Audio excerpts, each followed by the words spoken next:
नमस्कार, न्यूज 18 राजस्थान देख रहे हैं आप और आपके साथ मैं हूं ऋषिका। चलिए एक नजर डालते हैं सिटी 70 पर। उदयपुर में कन्हैयालाल निर्मम हत्याकांड मामले में एनआईए ने जांच तेज कर दी है। एनआईए ने इस मामले में गिरफ्तार किए एक और आरोपी को आज कोर्ट में पेश किया। आरोपी मोहम्मद मोहसिन को कल उदयपुर में गिरफ्तार किया गया था, जिसको आज सुबह जयपुर लाया गया। दोपहर करीब 1 बजे को आरोपी मोहसिन को जयपुर की एनआईए की कोर्ट में पेश किया गया, जहां से कोर्ट ने आरोपी को 12 जुलाई तक एनआईए रिमांड पर भेज दिया है। बताया जा रहा है कि मोहम्मद मोहसिन उदयपुर के हाथीपोल क्षेत्र में मीट चिकन की दुकान चलाता है। एनआईए को आरोपी के खिलाफ कुछ तथ्य हाथ लगे हैं, जिसके बाद आरोपी मोहम्मद मोहसिन को गिरफ्तार किया गया है। माना जा रहा है कि इस जघन्य अपराध को अंजाम देने में आरोपी मोहम्मद मोहसिन का भी सहयोग रहा है। गुलाबचंद कटारिया ने पीसीसी चीफ गोविंद सिंह डोटासरा पर पलटवार किया है। डोटासरा की ओर से एनआईए डीजी को लिखे गए पत्र में कटारिया के साथ आरोपियों के फोटो का जिक्र किया गया है। इस पर कटारिया ने कहा कि मैं डोटासरा को ही अपना जज नियुक्त करता हूं, वो ही पूरे मामले की जांच कर ले। अगर मैं दोषी पाया जाऊं तो जो भी सजा वो दे, मैं भुगतने को तैयार हूं। जयपुर के नाहरगढ़ बायोलॉजिकल पार्क में एक नया टाइगर लाया गया है। मध्य प्रदेश के ग्वालियर स्थित गांधी जूलॉजिकल पार्क से मंगलवार को tiger Shivaji Nahargarh biological park लाया गया। वरिष्ठ वन्यजीव पशु चिकित्सक डॉक्टर अरविंद माथुर के नेतृत्व में फॉरेस्ट की टीम टाइगर लेकर मंगलवार दोपहर को नाहरगढ़ पार्क पहुंची। सेंट्रल जू अथॉरिटी की परमिशन के बाद एक्सचेंज प्रोग्राम के तहत नाहरगढ़ टाइगर सफारी के लिए बाघ शिवाजी को ग्वालियर से जयपुर नाहरगढ़ बायोलॉजिकल पार्क लाया गया। टाइगर के बदले गांधी जूलॉजिकल पार्क ग्वालियर को एक जोड़ा भेड़िया, एक जोड़ा इंडियन फॉक्स और एक लेपर्ड दिया गया। ग्वालियर से 400 किलोमीटर का सफर तय करके सुरक्षित तरीके से टाइगर शिवाजी को नाहरगढ़ बायोलॉजिकल पार्क लाया गया। पूर्व पीसीसी अध्यक्ष नवल किशोर शर्मा की जयंती पर आज पीसीसी में श्रद्धांजलि सभा का आयोजन हुआ।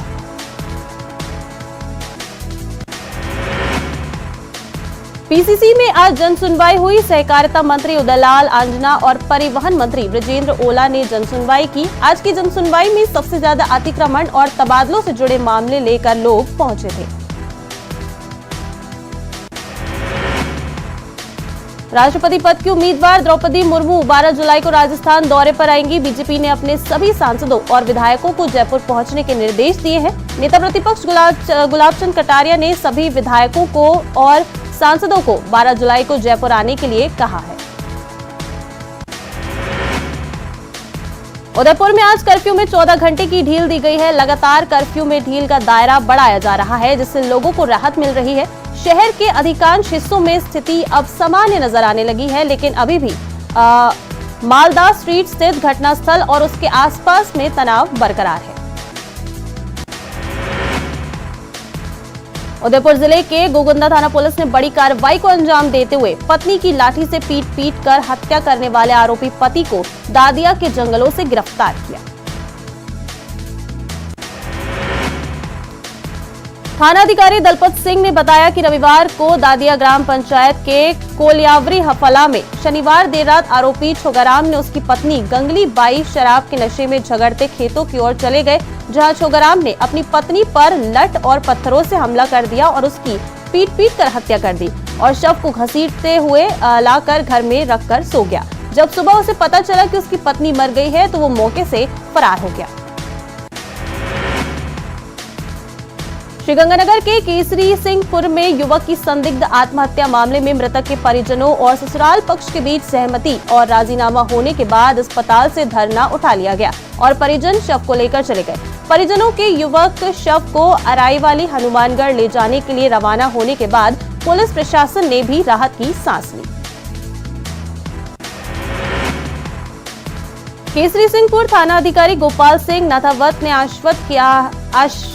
आश्वस्त किया है कि पुलिस अपनी जांच जारी रखेगी। यदि कोई इस मामले में दोषी पाया जाता है तो उस पर कार्रवाई की जाएगी। इस बात पर परिजन संतुष्ट हुए।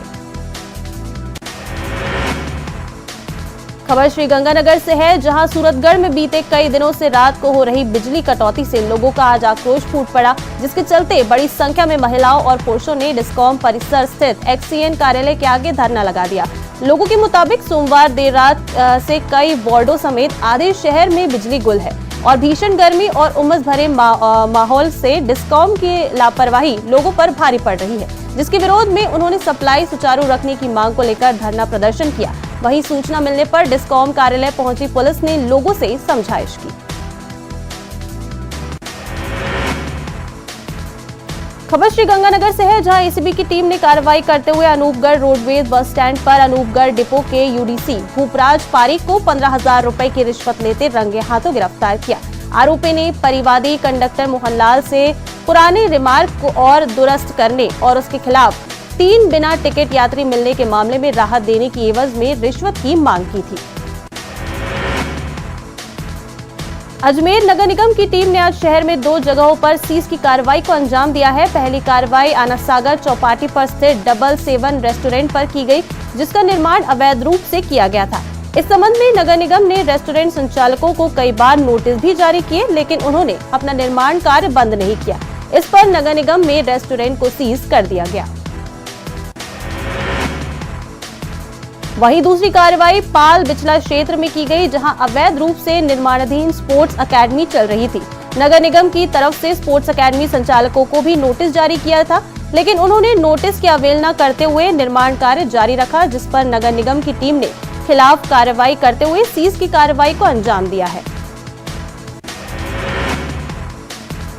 अजमेर विद्युत वितरण निगम श्रमिक संघ के बैनर तले आज राजस्थान विद्युत श्रमिक महासंघ और अखिल भारतीय विद्युत मजदूर महासंघ की ओर से उदयपुर के पटेल सर्कल स्थित विद्युत विभाग के बाहर अनिश्चितकालीन धरना प्रदर्शन शुरू किया गया। खबर अजमेर से, जहां रामगंज थाना इलाके में रहने वाली एक युवती ने सगाई टूटने से परेशान होकर फांसी लगाकर आत्महत्या कर ली।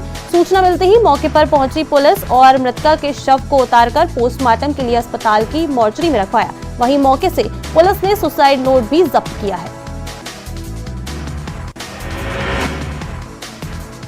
राजसमंद जिले के मऊ गांव में 25 जून को अचानक एक परिवार की 3 बालिकाएं गायब हो गई। इसे लेकर परिजनों का रो रो कर बुरा हाल हो गया है। परिजनों ने रेलमगरा पुलिस में रिपोर्ट भी दर्ज कराई है, लेकिन कोई कार्रवाई नहीं हुई। ऐसे में पीड़ित परिवार और गुर्जर गौड़ ब्राह्मण समाज के सदस्यों ने जिला पुलिस अधीक्षक के नाम ज्ञापन सौंपा और गुमशुदा बालिकाओं को तलाशने की गुहार लगाई। ब्राह्मण समाज के लोगों ने अपहरण के मामले की जल्द जांच कर बालिकाओं का पता लगाने की मांग की है। बताया कि तीनों बालिकाएं नाबालिग हैं, 16 से 17 वर्ष की हैं, जो घर से अचानक गायब हो गई थी। बताया गया कि जब बालिका घर से निकली थी तब उनके पिता अपनी पत्नी का इलाज करवाने उदयपुर गए हुए थे। शाम को घर लौटे तो बालिकाएं घर से नदारद मिली, तो पिता परेशान हो गए। उन्होंने गांव सहित आस पड़ोस रिश्तेदार के यहाँ पता किया, लेकिन बालिकाएं नहीं मिली। बाद में थाना परिसर पर पहुंचकर अज्ञात युवकों के खिलाफ प्रकरण दर्ज कराया गया।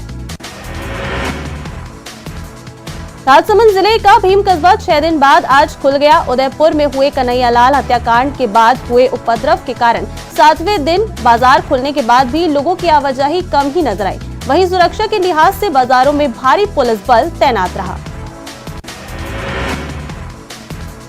बाजार खुलने से रोजमर्रा की जिंदगी एक बार फिर से पटरी पर लौटती नजर आई। आपको बता दें कि उदयपुर में हुए कन्हैयालाल हत्याकांड के विरोध में 29 जून को विभिन्न संगठनों ने भीम कस्बा बंद रखते हुए एसडीएम को ज्ञापन दिया था, जिसके बाद कस्बे में कुछ उपद्रवी और पुलिस कर्मियों के बीच हिंसक झड़प हो गई थी, जिसमें एक कांस्टेबल संदीप गंभीर रूप से घायल हो गया था, जिसके बाद से ही कस्बे के बाजार बंद थे।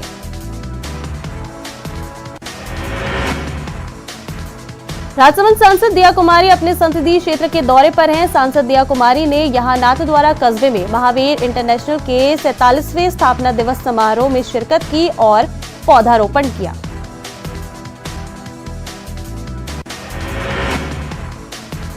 सीकर जिले के फतेहपुर इलाके में एक जीप अनियंत्रित होकर पेड़ से टकरा गई। हादसे में जीप में सवार 10 लोग घायल हो गए।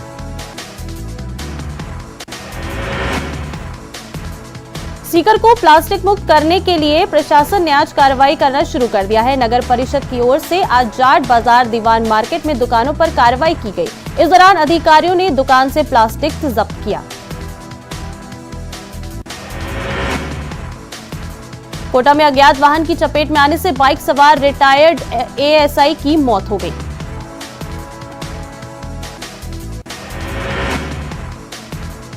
राज्य सरकार की ओर से पिछले महीने हिंदी से इंग्लिश मीडियम में कन्वर्ट किए गए शहरी क्षेत्र के 7 स्कूलों में शिक्षा सत्र 2022-23 के लिए एडमिशन की प्रक्रिया शुरू हो गई है।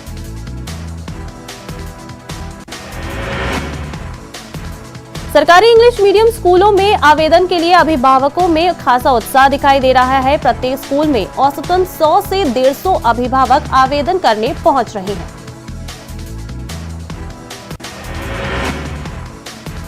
अलवर जिले के बानसूर में 7 जुलाई को प्रदेश के मुख्यमंत्री अशोक गहलोत के दौरे को देखते हुए जिला प्रशासन और पुलिस अलर्ट मोड पर है। बानसूर में आज एसपी तेजस्विनी गौतम और अन्य अधिकारियों ने व्यवस्थाओं का जायजा लिया।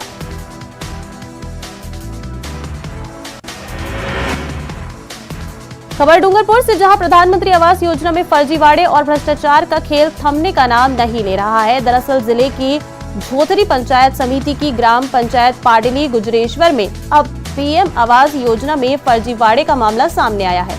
इस फर्जीवाड़े में खुद योजना के लाभार्थी भी शामिल हैं।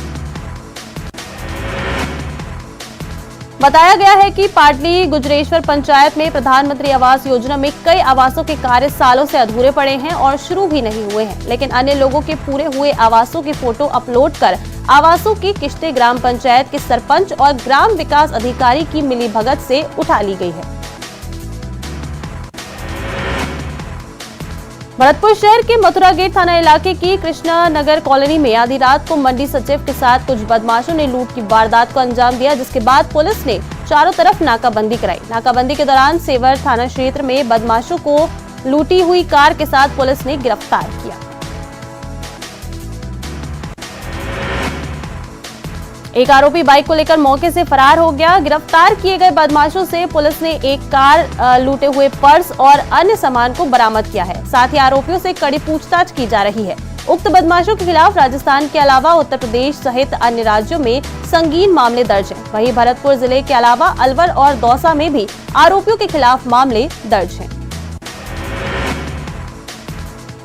भरतपुर में परिवहन विभाग की ओर से 1 जुलाई से 7 जुलाई तक सड़क सुरक्षा सप्ताह चलाया जा रहा है, जिसके तहत जिला कलेक्टर के निर्देश पर आज परिवहन विभाग और यातायात पुलिस ने जिला कलेक्ट्रेट कार्यालय के सामने वाहन चालकों के खिलाफ कार्रवाई की।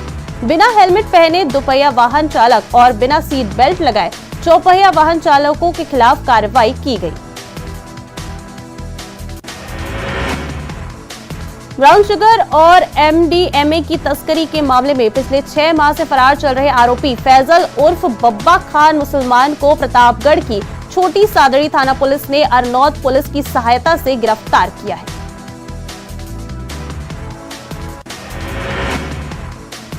आरोपी अब तक हजारों युवाओं को नशे की गिरफ्त में ले चुका था तथा प्रतापगढ़, चित्तौड़गढ़, बांसवाड़ा, सागवाड़ा, उदयपुर, गुजरात और नीमच तक अपना नेटवर्क फैला रखा है।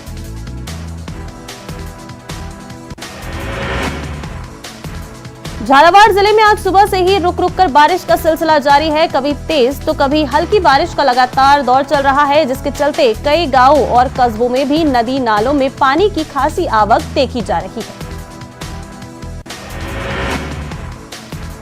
जालौर जिला मुख्यालय पर आज जमकर बारिश हुई, जिसके चलते शहर की सड़कें नालों में तब्दील हो गईं। जालौर जिले में मानसून ने पूरी तरीके से दस्तक दे दी है। बारां जिले के सीसवाली कस्बे के अंता रोड स्थित ईट भट्टे के पास सड़क पर हुए गड्ढे में वैन का पहिया पड़ने से गाड़ी अनियंत्रित होकर पलटी खा गई। हादसे में वैन के भीतर मौजूद सवार महिला, पुरुष और बच्चे घायल हो गए, जिन्हें उपचार के लिए अस्पताल में भर्ती कराया गया।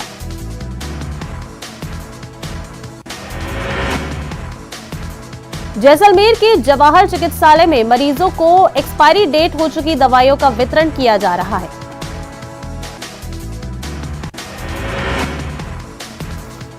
ताजा मामला 4 जुलाई का है। एक प्रसूता राधा लाल सिंह जैसलमेर के जवाहर चिकित्सालय के चिकित्सक अरुण कुमार से परामर्श के पश्चात मुख्यमंत्री निःशुल्क दवा वितरण केंद्र से दवा लेकर घर लौटी थी। घर जाकर प्रसूता के पति लाल सिंह ने जब दवाइयों में रखा ORS के घोल का पाउच देखा तो उस पर जून 2022 की एक्सपायरी डेट थी। दौसा कलेक्टर कमर उल जमाल चौधरी आज मुख्यमंत्री चिरंजीवी योजना का फीडबैक लेने के लिए निजी अस्पतालों में पहुंचे। इस दौरान उन्होंने श्यामा देवी हॉस्पिटल और श्री कृष्णा हॉस्पिटल का औचक निरीक्षण किया और वहां मरीजों से मुख्यमंत्री चिरंजीवी योजना के लाभों के बारे में जानकारी ली।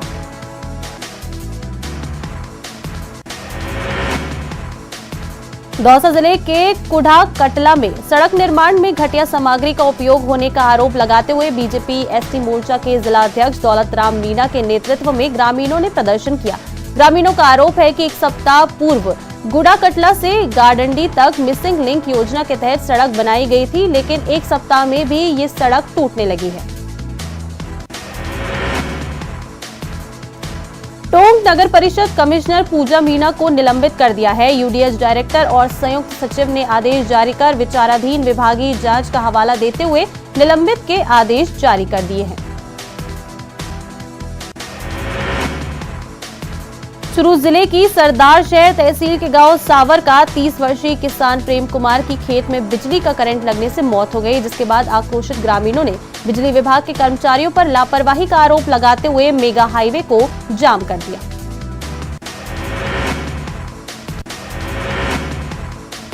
चुरू में सरदार शहर के गांव भाऊवाला के एक शख्स ने सऊदी अरब में फांसी के फंदे पर झूलकर खुदकुशी कर ली। हनी ट्रैप का शिकार हुए इस शख्स को अश्लील फोटो और वीडियो वायरल करने की धमकी दी गई थी और उसे इतना टॉर्चर किया गया कि उसने मौत को गले लगा लिया।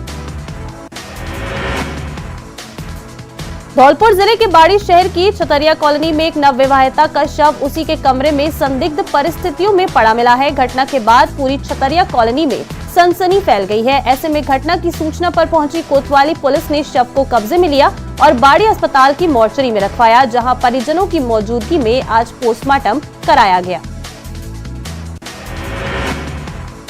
इस घटना को लेकर मृतका के पिता ने कोतवाली थाने में दहेज हत्या किए जाने को लेकर ससुराल वालों के खिलाफ तहरीर दी है। पुलिस मामले की जांच कर रही है। धौलपुर के बाड़ी शहर के महाराज बाग टाउन चौकी से करीबन 100 मीटर की दूरी पर देर रात्रि को चोरों ने धावा बोल दिया और 5 खोखेनुमा दुकानों के ताले तोड़कर करीबन 1.5 से 2 लाख रुपयों के माल को पार कर फरार हो गए। घटना के बाद पीड़ित दुकानदार जहां परेशान हैं, वहीं व्यापारियों में घटना को लेकर हड़कंप मचा हुआ है। मुख्य चौराहे के पास हुई चोरी की इस घटना से लोगों ने पुलिस की गश्त व्यवस्था पर सवाल उठाए। कानून व्यवस्था को लेकर एक बार फिर केंद्रीय जल शक्ति मंत्री गजेंद्र सिंह शेखावत ने प्रदेश सरकार पर निशाना साधा है। गजेंद्र शेखावत ने गहलोत सरकार पर लॉ एंड ऑर्डर के साथ कॉम्प्रोमाइज करने का आरोप लगाया। उन्होंने कहा कि समाज के लगातार दबाव के चलते कुछ अधिकारियों को बर्खास्त कर सरकार पल्ला झाड़ रही है।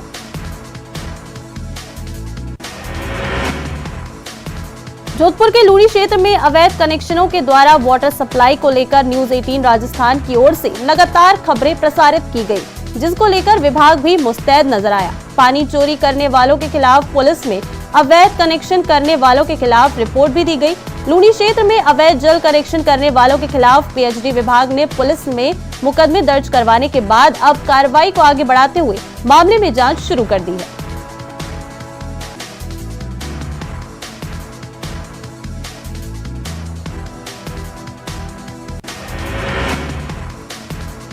चित्तौड़गढ़ जिले के भदेसर थाना क्षेत्र में बानसेन के समीप उदयपुर से चित्तौड़गढ़ जाने के दौरान सड़क किनारे खड़े एक ट्रक को ट्रेलर ने टक्कर मार दी। इस हादसे में ट्रेलर का ड्राइवर घायल हो गया।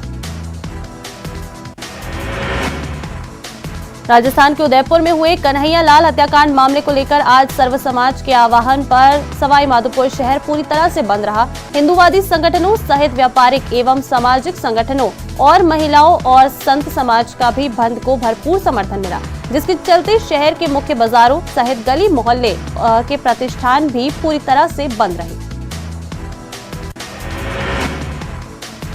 बंद के दौरान सुरक्षा की दृष्टि से शहर में जगह जगह भारी पुलिस बल तैनात रहा और पुलिस के आला अधिकारी लगातार शहर के अलग अलग इलाकों में गश्त करते नजर आए।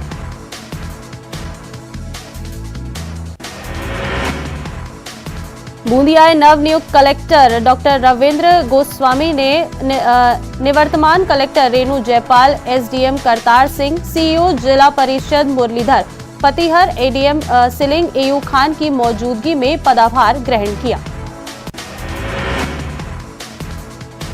मीडिया से मुखातिब हुए नव नियुक्त कलेक्टर ने राज्य सरकार की जन कल्याणकारी योजनाओं को आगे बढ़ाने और पर्यटन के क्षेत्र में विकास कर बेरोजगारों को रोजगार से जोड़ना अपनी प्राथमिकता बताया।